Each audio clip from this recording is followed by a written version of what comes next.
So there are these supposed fundamental kinds of story that you learn in high school English. Man versus man versus nature, man versus himself, right? A few of my favorite other fundamental story types include man versus airplane, woman versus space, people yell in courtroom, historical composite gets radicalized in post-war Europe. But the story type that we encounter most these days is the hero story, which gets iterated all sorts of ways. Super friends become super frenemies, multiverses get quantumified, but they usually start the same way, every time. An ordinary person meets with extraordinary circumstances. And there's a reason that this kind of story resonates beyond the fact that Chris Evans looks good in a form-fitting costume. It's because it happens all the time in real life. We all see it. We all know people who are called to action at a certain time in their life and answered that call. I recently hosted a live event at the New Hampshire Theatre Project, a series that we call Community Connectors, where the themes of a current play are connected to real-life issues in the community. Genevieve Achel, the theater's executive director, and I, we convened a group of people that we thought of as local heroes, people we felt had answered the call to leadership. But I think what we talked about is applicable everywhere, so I wanted to share the conversation that we had as a podcast, which is what you're going to hear in today's episode.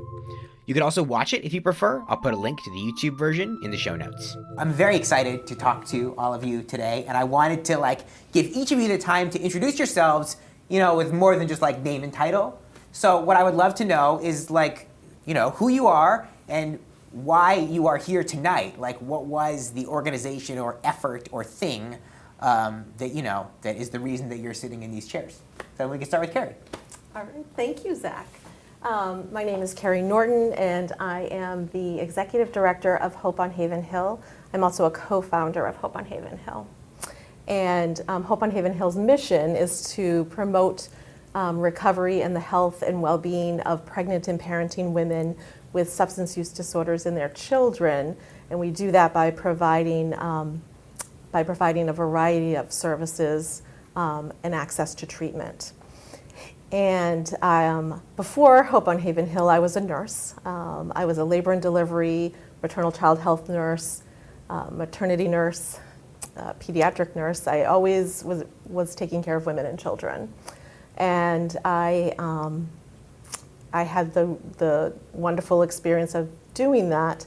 And I also had the experience of watching a crisis unfold in my area, in New Hampshire, in general, in my own personal life, and as well as professional life. So I have 3 adult children. I have 6 amazing grandchildren.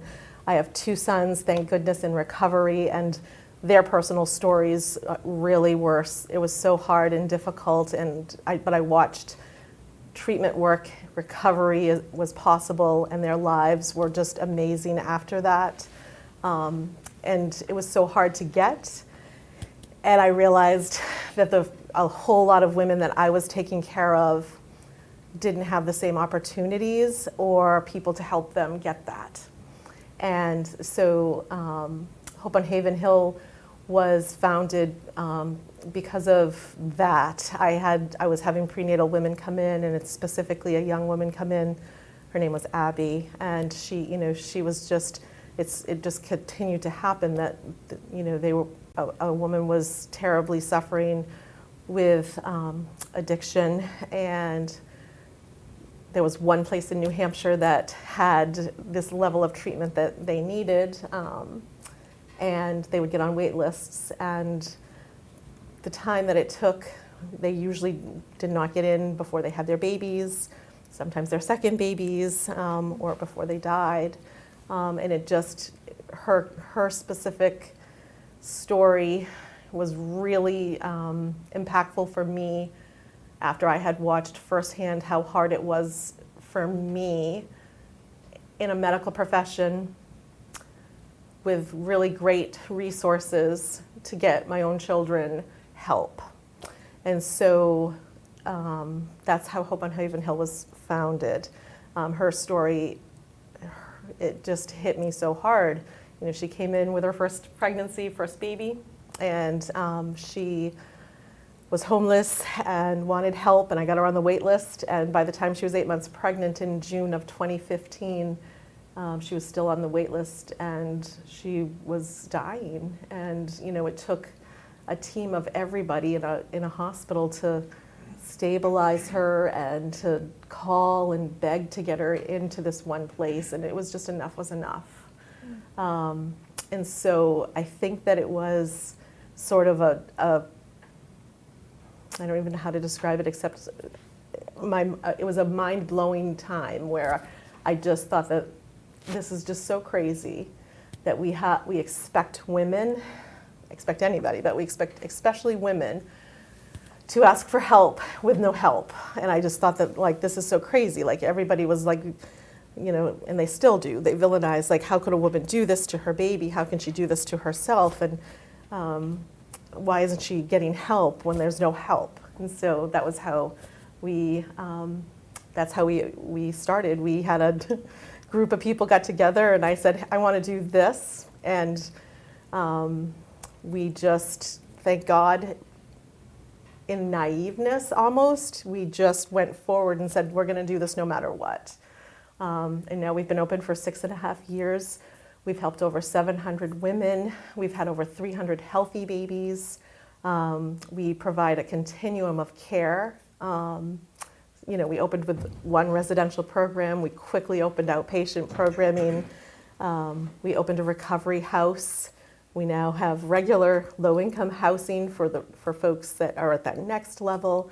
And we are opening a brand new Center for Hope and Wellness, where we're going to expand services even more, including to have a partial hospitalization program. We've brought midwives, nurse practitioners into the program to integrate, to have complete wraparound services. So it's been a whirlwind of amazement. I don't consider myself a hero. I think I feel like I was a naive person that was really ticked off and then just mind blown that this was what we had to work with, and it just seemed stupid. And I was really grateful that, like, everybody that I ranted to said, yeah, that is stupid. I'll help you. And so many people helped make it happen. And then businesses, even Kennebunk Savings, like, businesses were like, yeah, this is stupid. You're right, we'll help. And so it was just like this community and state just said, yeah, let's make this work. And that's really what happened.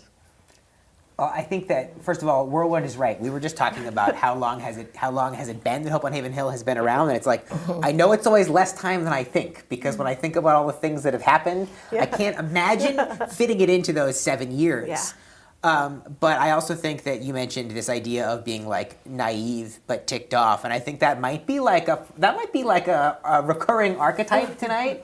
And because Hannah, I know that your story starts like when you were in school. Mm-hmm. So talk to me about, like, where you first got involved, and obviously we didn't even do the introduction yet, so we'll do that too. Yeah. So my name's Hannah Marticello.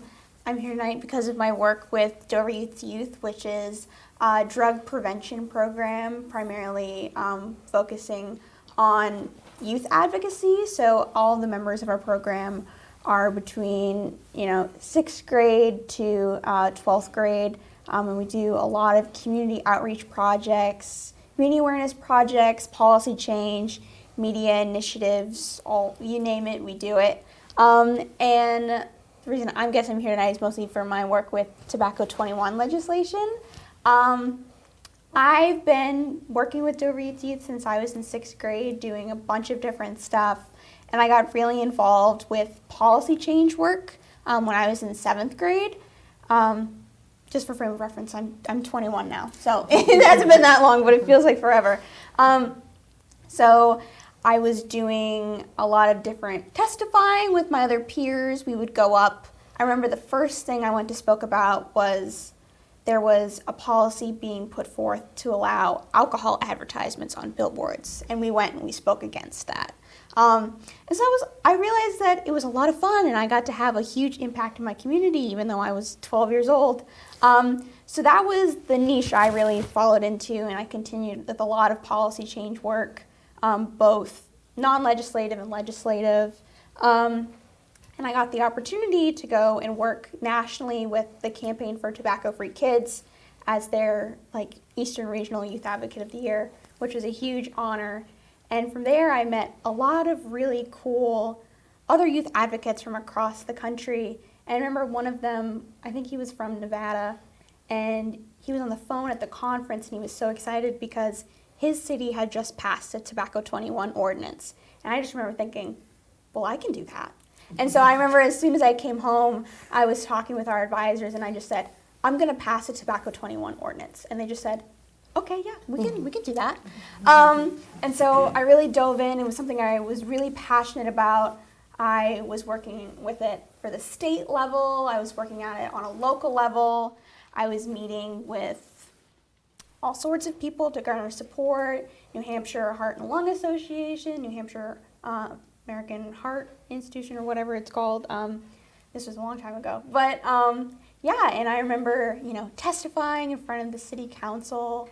And the support was crazy for the ordinance, and we got the city ordinance passed, no problem. We were the first city in New Hampshire to actually do it in Dover. It was a little tougher at the state level. We didn't end up getting it passed until it passed federally, but there was a huge push for it on the city level, and we had a bunch of other towns follow us. And it was just a really awesomely empowering moment for my adult advisors to be able to sort of let me just do what I wanted and have that moment to be like, me and my peers are actually making an impact. I remember, this is gonna sound kind of like I don't want to toot my own horn, but I was on like an NHPR interview, and I was speaking, I was like 17, and there's this guy from the Massachusetts Convenience Store Association or something, and he was like just like dunking on a 17-year-old, and I was just like, well, you know what, I'm doing it, and I've already done it, and I don't care. I don't care that you think that what I'm doing isn't important, because I've already made the impact. And I think it's really important for adults to sort of especially empower all of the youth who want to have a voice in their community to have a voice. And I think that's something really important that Youth to Youth does, and that I'm very proud to be a part of. And yeah. I find it so exciting to think about like what all the kids who go through programs like this will do over the course of their lives, because the fact that you like knew what policy change was when you were like in the 7th grade, it's huge. It's such a huge leg up, and it's so interesting. So Andrea, let's talk about why you're here and kind of like how you originally got involved. Sure, yeah. I like to tell people I read a newspaper article in May of 2014 that changed my life. My name is Andrea Amico. I'm a Portsmouth, New Hampshire resident, and I'm a co-founder of a community action group called Testing for Peas. And my work started in May of 2014 when I learned that high levels of PFAS were found in the drinking water at the Peas trade port.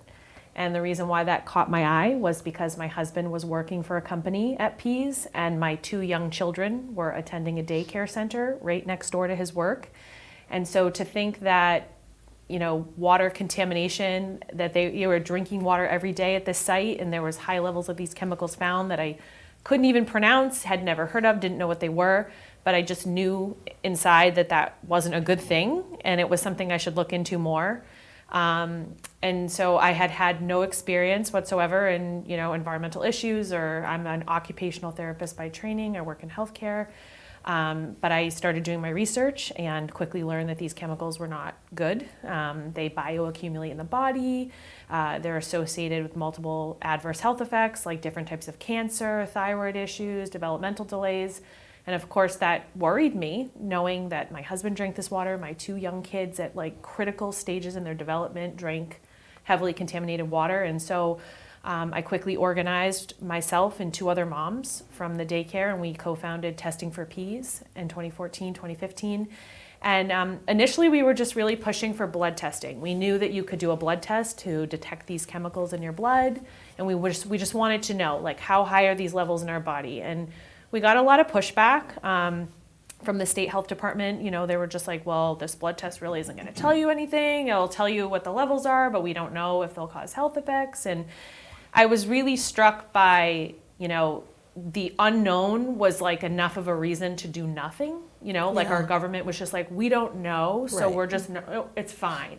And I remember just feeling like that was so unacceptable. I was like, if you don't know, you have to do more, thousands of people. At the time, there were 10,000 people a day at Pease working, going to daycare, going to school, like community college, stuff like that. I'm like, we can't just not look into this more. So we were successful in getting a blood testing program, and unfortunately that did show up in the course of like 2015 to 2018, about 2,000 people participated, and it did show elevated levels of PFAS in the blood of people at Pease who drank the water, including my family. And so again, we kind of came to a standstill a little bit with the state health department, who's like, well, you have high levels, but we don't know what it means, so we're not going to do anything. And again, we're like, that's not acceptable. And where the Air Force is the source of this contamination, the PFAS came from firefighting foam that the Air Force had used during training exercises and to put out fires from like way back in the day. We kind of turned to them and said, we want health studies. We want, we want you to study us over time. We want you to clean up this mess, like stop exposing people. And so we were very successful in getting 2 PFAS health studies for the Pease community, one that's ongoing today and one that just closed a little over a year ago. The Air Force has filtered the water, and they are cleaning up the groundwater. They've spent over $75 million. We've also seen our congressional delegation has been incredibly supportive. Senator Jean Shaheen is like a PFAS champion in the Senate. She sponsors a lot of bills. She's the reason why we have funding for our health studies and has really held the Air Force's feet to the fire to clean up. Maggie Hassan was governor at the time when this was first discovered, and she's the reason we got the blood testing program and continues to support a lot of PFAS legislation in her work in the Senate as well. So, where we're at today, it's been 9 years. We've had a PFAS blood testing program. We've had 2 PFAS health studies. We've had the Air Force taking accountability and cleaning up the contamination. And so you would think I'd be like, okay, the work is done. Like, we have so many great successes. But unfortunately, this is not unique to Pease or New Hampshire or Portsmouth. This is unfortunately playing out all over the country now, all over our state. It's not just military sites with firefighting foam. Like in Merrimack, New Hampshire, there's the St. Gobain Performance Plastics Factory, and they have emitted PFAS like all over the southern New Hampshire region. As a result of learning so many other communities, just like us here at Pease, I helped co-found the National PFAS Contamination Coalition, which is a group of community advocates just like myself all over the country fighting for, PFAS change. Sadly, to this day, at the federal level, we still don't have any regulations for PFAS in drinking water. The EPA is working on it, but we still don't have them. New Hampshire did take some progressive action and did set regulations in drinking water for PFAS back in 2019. So we've seen some action at the state level. We're seeing more awareness and engagement at the federal level. But there's a lot more work to be done. There's a lot more people like me and my family and our community that have been exposed. And I'm just really happy to be here tonight. But I would say the one thing that really resonated with me, what Carrie said, I think I went into this also very naive because this is not anything I've ever done at all. But I was like a mom and my kids are affected and I was really mad and I was really angry. And it just fueled me to be like, no, we have to do something. You cannot just walk away from this whole community. So I absolutely resonate with that experience. Thanks so much for having me. Yeah, I would love to talk about that process or that kind of moment, right, when you feel, sometimes you could call it the call to leadership. Sometimes I think it kind of falls on you. Like, that's something that I notice a lot in talking to people that are kind of like community leaders, is that they're people that the role does kind of naturally fall to, and you kind of have this like reluctant acceptance of like the burden of having to do it. But I guess I wonder, I'll start with you, Andrea. Like, did you ever imagine that something like this was going to become such a part of your life? No. Like, No, you have any ambitions of, No, it was just never on my radar. I've never done anything like this before. I have 3 little kids. I have a full-time job. Like, I just didn't ever feel like I had the time, but I've had to make the time. And yeah, in many ways I say, like, I don't feel like I chose this role. I felt like this role chose me, whether I liked it or not. It's been incredibly fulfilling, incredibly rewarding. And one thing I'll say is that in doing it, I feel an immense sense of responsibility that this is bigger than just my family or Pease. Like, I realize this is a lot bigger than here. And so that's another thing that has fueled me, even though there's moments where I'm like, I don't know if I can keep doing this. I've been at this for almost 10 years. Like, I've had to pace myself and say, it's a marathon, it's not a sprint. Like, you can only do what you can do. But yeah, I never envisioned it for myself, but looking back now, like, it's been such a defining part of who I am today. So I don't know what my life would look like if I didn't have this role, to be honest. Hannah, did you lead a lot of group projects, like even prior to age 12? Yeah, I was very type A. But I definitely never thought it would be something that big, like that much attention. Like, when I would go and testify on other bills, it was a lot of fun, and I enjoyed doing it, and I enjoyed making a difference. And I guess I never really envisioned of doing something that got so much attention, like, from all different sides. Like, people were commenting on Facebook posts saying horrible things about me, or people were saying, like, oh my God, this is so awesome, look at this 17-year-old, like, making a difference. And I never really envisioned that. It was more of something that I just had to do, that I wanted to do. Does that, that's so fun. I think about that with Greta Thunberg, the way that people talk about her. It just freaks me out. It's like, anyway, the fact that people could be on Facebook talking negatively about you is surprising to me. But do you feel like, how does that stuff land on you, having grown up with it? It was just really funny, because you look, and they're commenting on our Dover Youth Facebook page. It'll be a picture of us that was in the newspaper. I remember one of the comments vividly. It was me and my other peers. We were giving a press conference, and it's about Tobacco 21. It was I bet all of these girls try cocaine before the time they're 18. And by the time that was out, I was already 18. I'm like, well, joke's on them. I haven't done cocaine, so I already beat them on that. But it was just, I was like, why are you wasting your time? Why don't you actually show up at the State House and say something about it? Was my sort of attitude, because that's what I was doing. So, I don't know. It was just more of an annoyance than anything else. It's actually the opposite kind of person, really, right? Now that we're kind of zeroing in on this thing, what kind of personality makes you into the kind of person that when these circumstances fall to you, you rise to the occasion. Andrea, you say that this role kind of fell to you, but there were lots of other parents and other people that were exposed, but it was you who kind of who took it and ran with it. And so there is something kind of inherent in the kind of person who hears the bell ringing at all, and answers that call. I don't know. What about you, Carrie?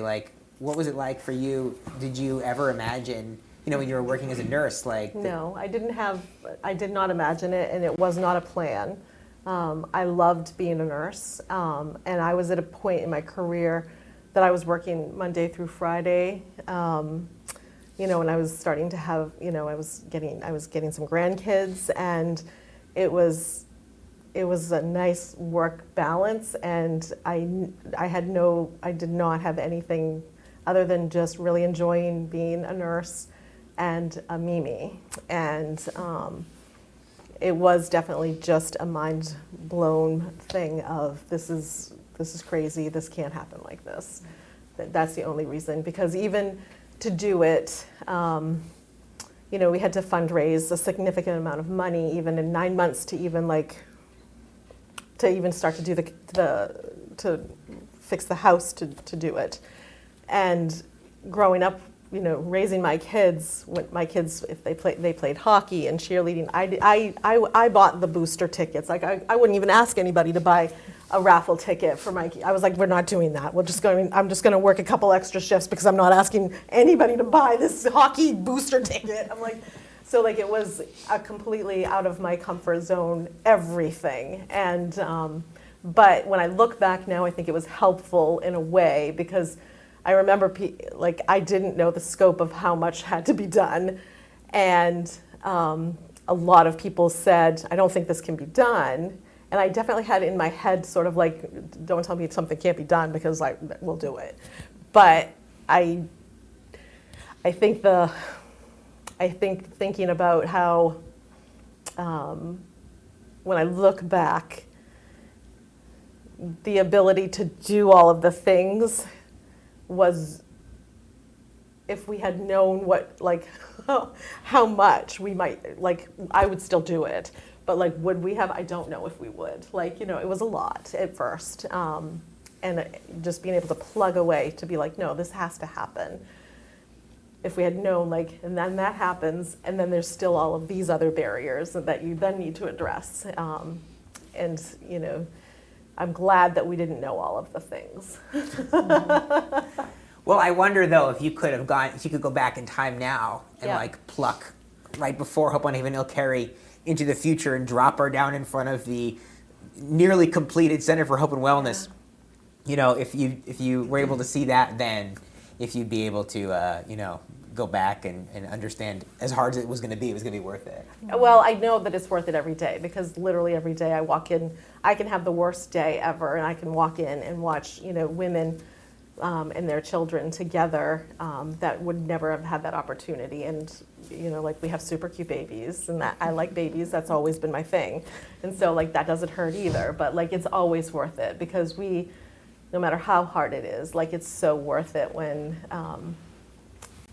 you see, you just see so much. Like, they matter so much. And when you see a woman begin to realize that people care about her, like I took for granted, because I just took it for granted that because we were a family that we cared about each other and we were like, we love you, we're going to figure this out. But like the women that we care for have none of that. And, they just learn for the first time ever that somebody cares about them, like on a organization level, and even more, because like oftentimes, like even when Kenny Bunk Savings got us a van, like they're like, why do they do that? And like we could say, because they care. Like, people do care about you, and people start to believe it, like when they've never thought that anyone cares about them, because that's not how they've ever felt before or lived.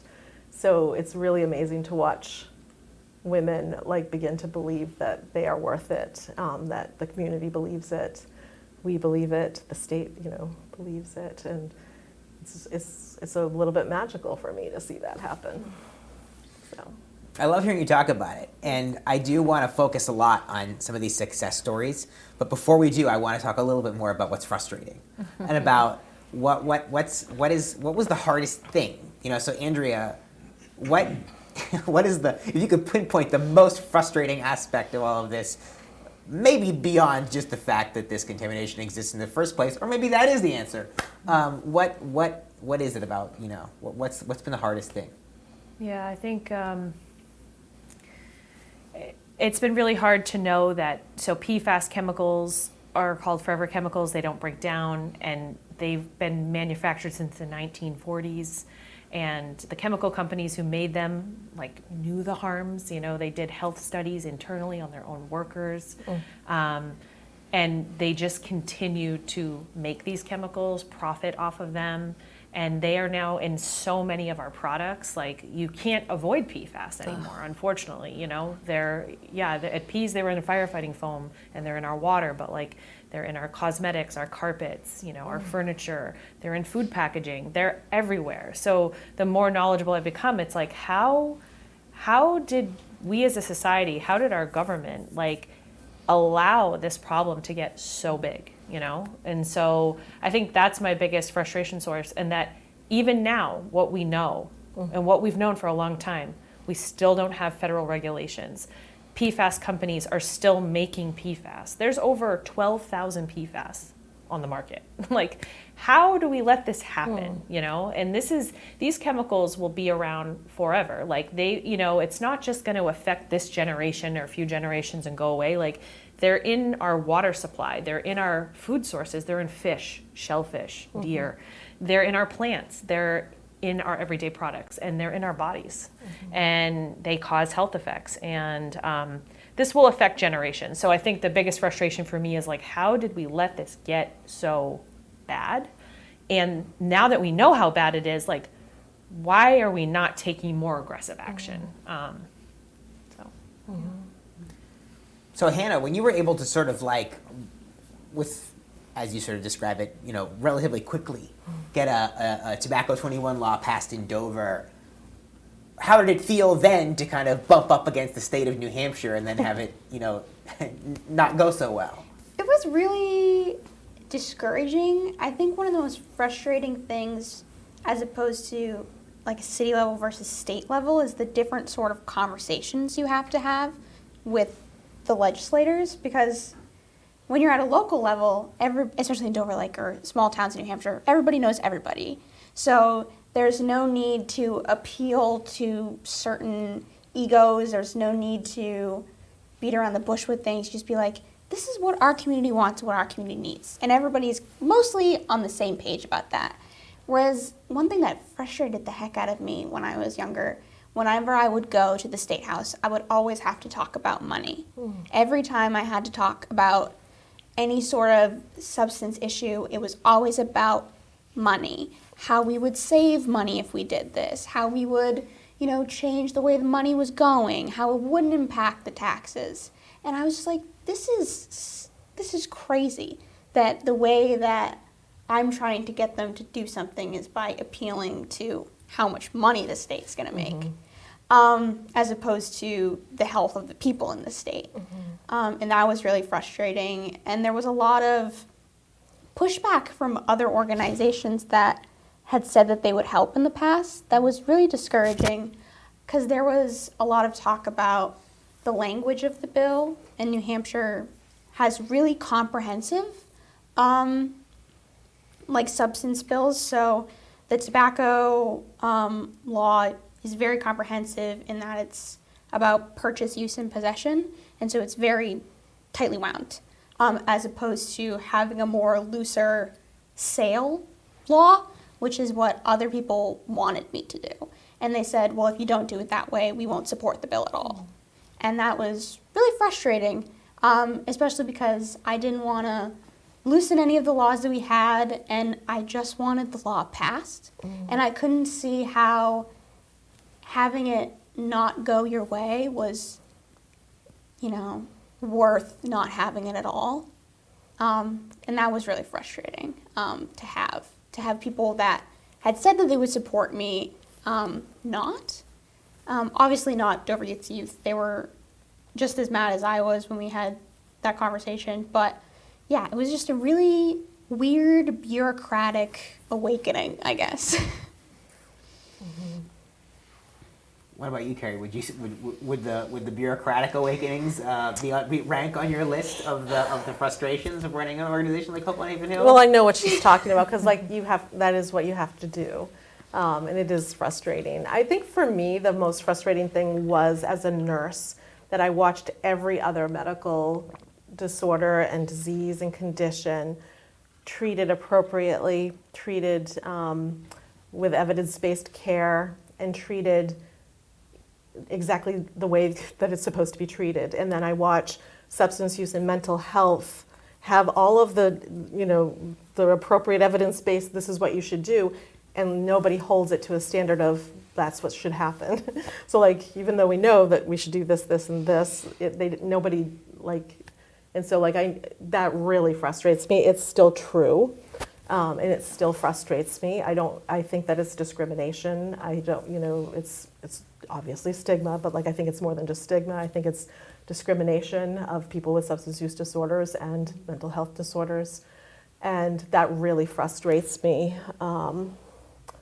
So that's my biggest frustration, is that those, these conditions are not treated appropriately. And it is, and it just will take more, policy change and people speaking out against it, and for, adequate parity treatment.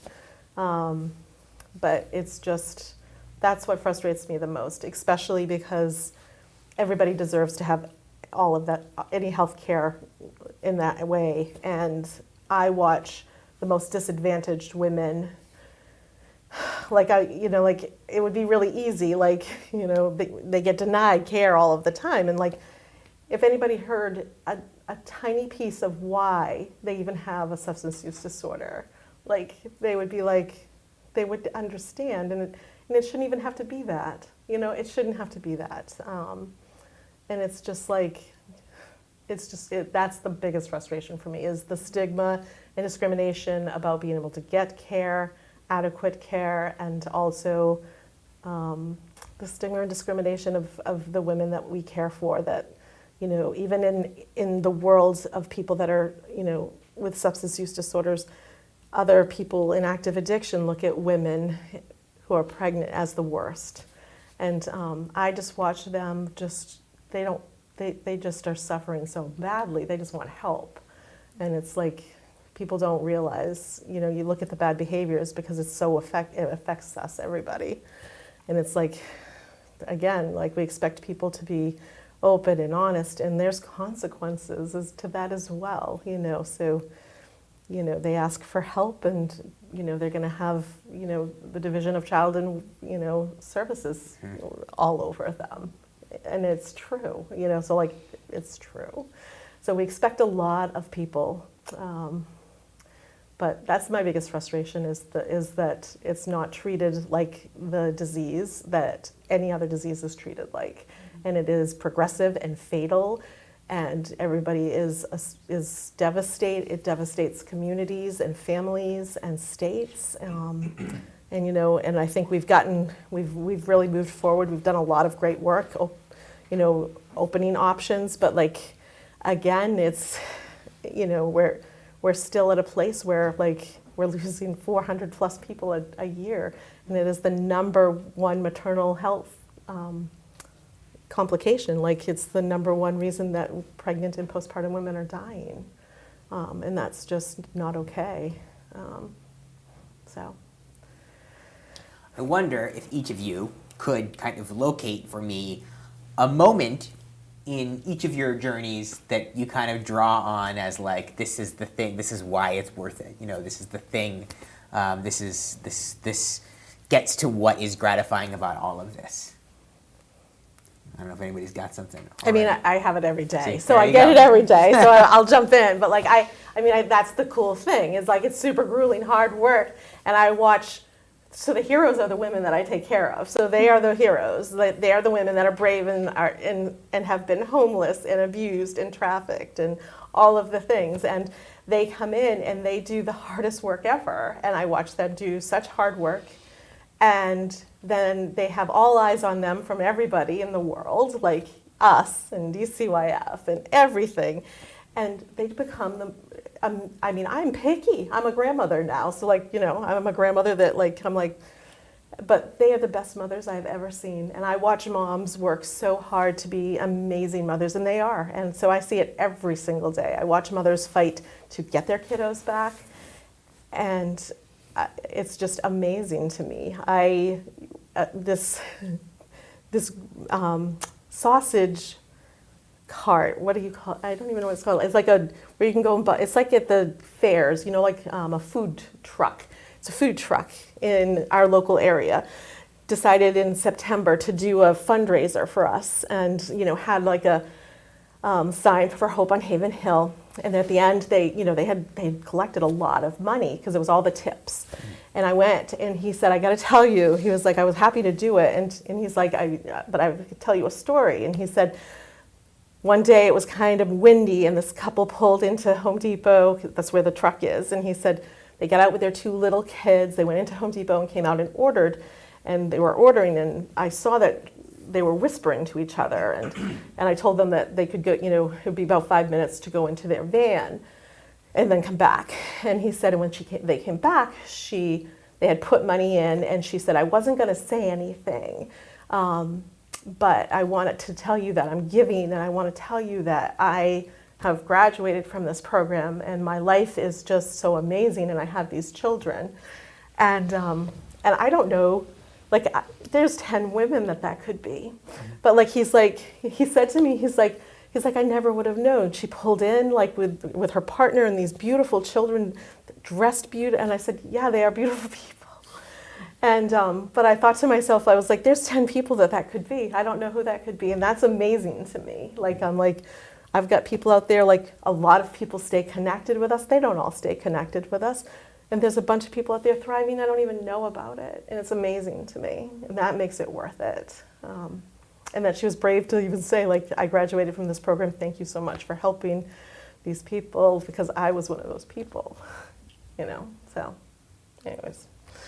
I love that. I love a heartwarming story that takes place in a Home Depot parking lot. That's the best hot dog truck ever. Yeah. I think I know which one you're talking about. Yeah. It's good. I was like, oh my gosh. And I did try to figure out who it was, and I've got it down to like 10 people. I was like, it could be like one of 10 families that I'm thinking of.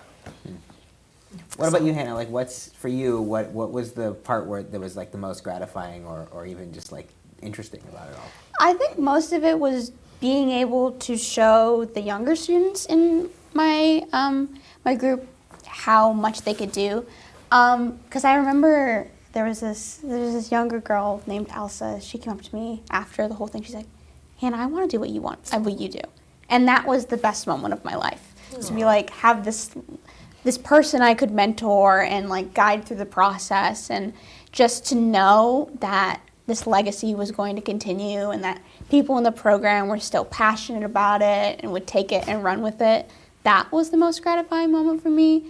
Like, if the law didn't pass, if it, withered out or whatever, that wasn't really what mattered. What mattered is that, the impact we were having on the youth in our community was still going to continue, and that they were still going to be able to have the capacity to be able to cause change in their community, that they still felt as empowered as I did to be able to make whatever change they wanted. Andrea, what about you? This one's really hard. I feel like I have had so many amazing experiences because of this work. Like, I still feel like it's a dream sometimes, the things that this work has, given me opportunities. Like, I've testified in front of the U.S. Senate twice. I gave a TEDx talk on my journey. Super cool. I received an award from the EPA, a community organizing award. There's so many things. I went to the State of the Union with Senator Shaheen as her guest back in 2019. Like, so many amazing opportunities that I'm just like, again, as someone who like never did this work, I'm just like, oh my God, how is this happening? And those are wonderful, and those have been great, and I'm like in awe of them, and sometimes they don't feel real. But it's like, literally yesterday, somebody from Washington State called me and was like, my family's been affected by a Navy base, and we have really high levels in our water, and like, we don't know what to do. And it's like, for me, it's like the personal connections that really make this worth doing. Because like, I know exactly how they feel, and like, that person is like starting from scratch right now. And I remember that feeling, and I remember like how kind of alone I felt, remember how scared I felt, and like, anything I can do to like bring people comfort, like when they're in that moment, like, oh my God, my water's been contaminated, my family drank this water, like, we don't know what we're gonna do, are we gonna get sick, how do we filter it? Like, any guidance I can give people is like what makes this work worth it for me. And it sadly continues to happen. Like, literally just yesterday, I talked to someone on the phone for an hour from Washington who was just starting. So it's really that. It's like helping people not have, I can't take away what they've been through, but if I can help the journey be like less stressful or give them more clarity, that's what makes it worth it for me. Let's talk about, what's happening now. Hannah, you went from like a member of the Dover Youth program, and now you're going to be working for them. I am, yeah. I'm really excited about it. I actually have a meeting with the chief the chief of police tomorrow. So hopefully I get the job. That's awesome. So that's cool. We can look forward to that. Super awesome. Andrea, how has your role with Testing for Peace changed, and what do you see happening over the next couple of years? Yeah, it's like I feel like I split my time between some of the local efforts here. So there's like lots of boards that have formed as a result of it. So I'm on the Safe Water Advisory Group for the City of Portsmouth, the Restoration Advisory Board with the Air Force, Community Assistance Panel with like the ATSDR, CDC. So like locally, I'm still trying to get people to sign up for the health study that we still have going on. I'm trying to make sure the Air Force, they're cleaning up and they're filtering the drinking water, but they're investigating all the other impacts right now, like to plants, to food, to wildlife, really making sure that they're like thoroughly investigating and that we hold them accountable for everything. I understand the drinking water was like the number one priority, but 9 years later, like we got to make sure we're taking care of all of it.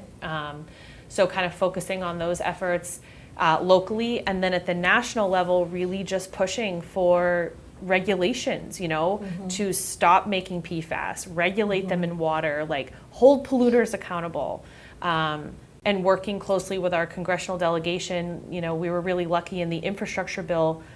Senator Shaheen was instrumental in getting $10 billion with a B dollars of that money for PFAS. Like I just am blown away by that. That's a lot of money for states across the nation to address PFAS. So. Yeah, just kind of splitting my time between like local, national, supporting other communities, and just wanting to live in a world that's PFAS free. I know I'll never see it in my lifetime, but if I can make steps towards that, then it's all worth it.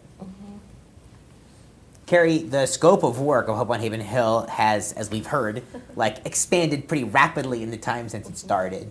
Yeah. So it almost feels a little bit crazy to think about this. But like, what do you see the next couple of years for you?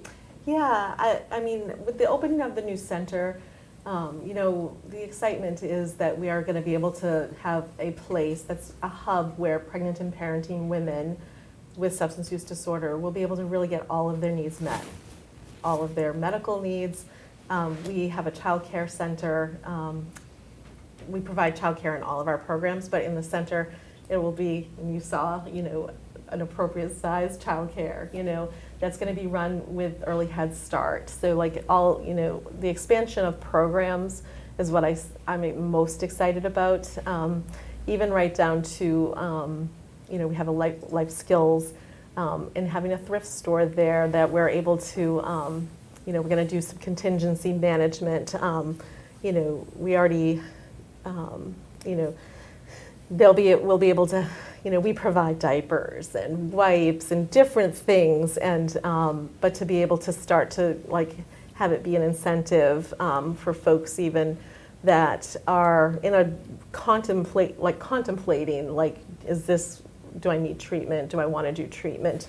Things like that. So I'm really excited about the life skills and just being able to integrate full continuum of care, to be a resource for the state to be able to do that too.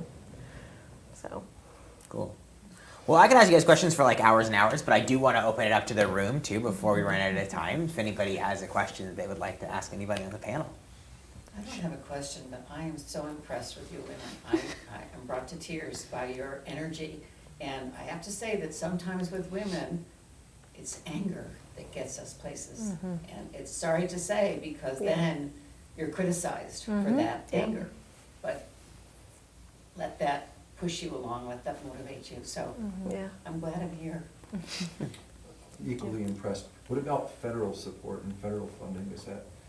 Do you get that? Does any three of you? So Not just the the women state. that we care for, a lot of the women are Medicaid, do have Medicaid, Okay. and things like that. So we have federal funding in that sort of way, and we have been recipients of federal opioid funding, Great. which is pretty similar, a little bit similar. Like it's not the only reason, but like the farm, Purdue Farm, did the same thing. Like they were able to do all of the, continue on for so long, doing so much harm, and everyone knew they were doing harm. Mm-hmm. So when you say, it is really crazy that things are allowed to cause so much harm. But yeah, so yeah, we're a mix of state, federal, donor funds. Okay. Yeah. Same with Dover Youth to Youth. So we're actually run through the Dover Police Department. It's a different sort of branch of it. We're overseen through them. So we get funding through them from the Dover Police Charities and stuff, as well as other grants that we apply for. And we get a lot of donations from our local hospital, Wentworth Douglas Hospital, and a lot of other donations and stuff. So yeah. Yeah, as for us, like testing for peas, we have applied for small local grants to do like water testing or do other things, but in terms of like us directly, we haven't received federal funding. But as a result of our advocacy, the community has, like we've seen the Air Force spend a tremendous amount of money cleaning up and filtering the water, and they built 3 treatment plants right at Pease to address the issue. So the health study, one of the health study, or actually both of them are federally funded. One was through the ATSDR CDC agency, and the other was the NIEHS. So as a result of our advocacy, we're seeing a lot of federal funding. And the state's done a lot too. And like I said, they've definitely taken more proactive steps to regulate PFAS in drinking water. They've been very proactive in testing and looking for it, like not in just places where there's a military base or a factory, but we know they're near some fire departments, they're around landfills. There's other sources of them. In Maine, we've seen a lot of farms impacted by PFAS using like sludge that is contaminated that people didn't know, and then they spread it all over their farms, and now their crops and their food and their animals. So, we've seen the state and both federal funding flow as a result of our advocacy, not directly to us, but to the community, which is the most important. So Andrea, you said, I know I won't see it in my lifetime. And I think that's one of the most difficult things for people to wrap their brains around is, this is too huge. I can't have an impact. So I'd love to hear from each of you, what would you say to people about that when they say, well, it's impossible, what can I, one person, do? I mean, I can say, I know like a quote that really inspired me and the 2 other moms that founded my group was, never doubt, a small group of citizens indeed is the only thing that's ever changed the world. So that quote resonates with me so much, because if I had known like in 2014 reading that newspaper article, like where I would be today and all the things that transpired, I would be like, what? So, and that's what I tell people too, like this gentleman who called me yesterday from Washington, and he was like so overwhelmed, and he's like, like no one's really coming to the meetings, and it's just like me and a couple of my neighbors, and I'm like, you don't need 100 people to do this work. Like it was me and 2 moms. Like honest to God, you don't. Like just a couple people who are on the same page, who, have something that they want to work on together. Like you just put in the time and like reach out for help. But like you don't need a large group of people to make a big impact. And like I've lived that personally. I share that with others. And I see it all across the country. So it really doesn't take an army of people to make a big difference. I agree. I think people really forget the power and importance of grassroots efforts, like just with any sort of social change. And nobody knows their community or how to help their community better than the people within their community. And while you may not see it on a federal or global level for 20, 30 years, the impact that you're making in the conversation that you're starting just on your street or in your neighborhood is already a ripple in a pond that will make that change. So while it can be really daunting to feel like you'll never get anywhere, not doing anything is never going to get you anywhere. So you might as well do something. Yeah, I mean, I was really frustrated and opened because of, my patients languishing on a wait list. And so I was thrilled to open, and I immediately had a wait list. So but it does, so I see both though, and I had the same quote, like it was part of our first Facebook. It was our quote, but it's 2 things. It's literally we can, what I was frustrated with, I have now, and we are helping, and I do believe every single person that we help matters, and I think that all of them would agree. And I mean, a big thing is you don't have to, again, it's sort of like you can't help everyone, but you can help someone. And it's important that I have seen a shift. There are better systems. There's more opportunities for treatment and support now in the last 7 years in lots of different ways, which were not. So there has been a shift. It's not perfect. I still have a wait list. The other facility still has a wait list, but it's definitely, there's an improvement. And again, I do also think it's a grassroots. It's the only way. I do think that I was also angry and crazy, and I get it, that is why it happened. And I'm glad that it happened, I guess, in that aspect. So. I have another question.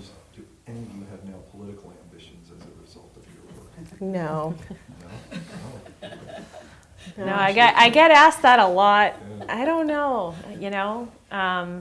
not at this time, I just, Can't rule it out. yeah, I can't rule it out, but this time in my life, it's not the right time. My kids are really little, and but and I'm so dedicated to PFAS. I don't have, I haven't diversified. I will say though, I've definitely become more politically active. I've become more politically engaged. Just today, I signed on and supported a lead bill in the state house. I wouldn't have done that before, Right. But so it's but in terms of running for office, it's not something that's in my future for right now. Yeah. I wouldn't be able to, and I'm committed to Hope on Haven Hill. Well, I think that there are a lot of people in the world who are definitely capable of helping and contributing and leading. And the hardest thing for a lot of them is just knowing where to start, or, they need to hear the right thing.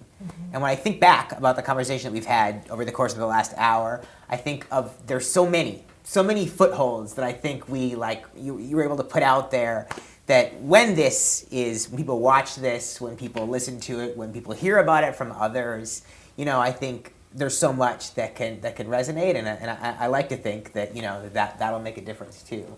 I love hearing all these different approaches to the call to leadership, and these different sort of attitudes and expectations about it, because I think the more we can demystify that, then the more people will come aboard, and it's really exciting to me.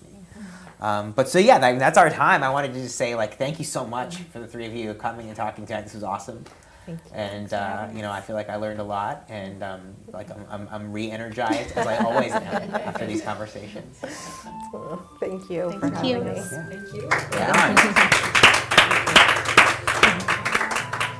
Okay, that is our show. So thank you to the panelists, to Genevieve at the theater, to Janice Hastings, who does our marketing, and also to CJ Lewis, who recorded the talk and was kind enough to send me the audio. It's actually the first time this podcast was ever mixed by someone else. Kind of nice. Thank you for listening. We'll be back soon.